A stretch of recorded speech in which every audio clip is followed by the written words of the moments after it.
চিনি। আর এখানে আমি আম কেটে ছিলে নিয়েছি, সেখানে দিয়েছি কাঁচামরিচ।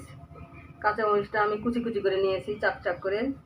এখানে আমি দিয়ে দেবো চিনি, পরিমাণ মতো চিনি দিয়ে দেবো। যদি আম একটু টক থাকে তাহলে এই চিনি দেওয়ার জন্য মিষ্টি হয়ে যাবে।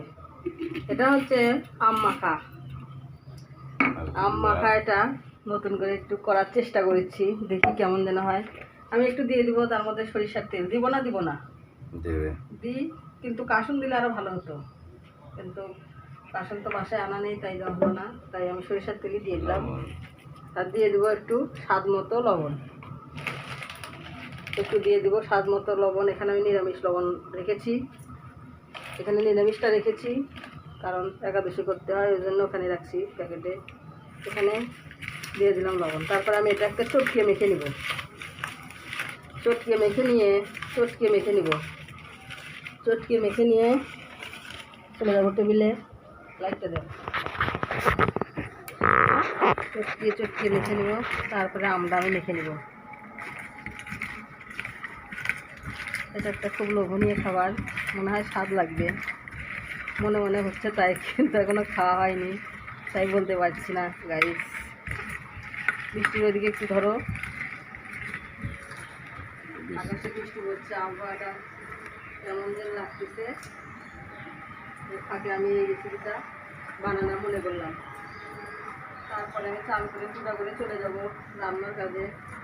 আজকে রান্না করবো মুরগির মাংস আর লাইয়ের ঘন্ট। সেখানে আপনাদের আমি ভিডিও বানাতে দেখাবো। এই আসা হয়ে গেছে আমার আম মাখাটা হয়ে গেছে। এখানে দই নিয়ে এসেছিল। এখন আমরা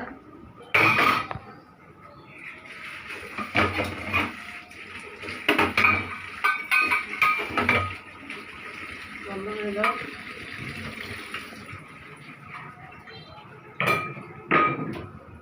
এখানে যেটা জন্য অন্ধকার হয়ে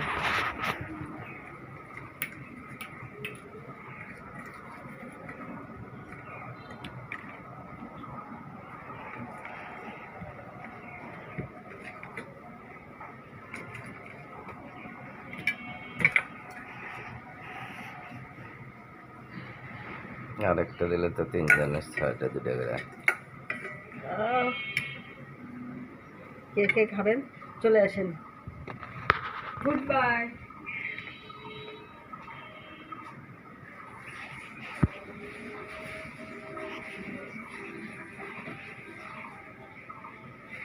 খাই না।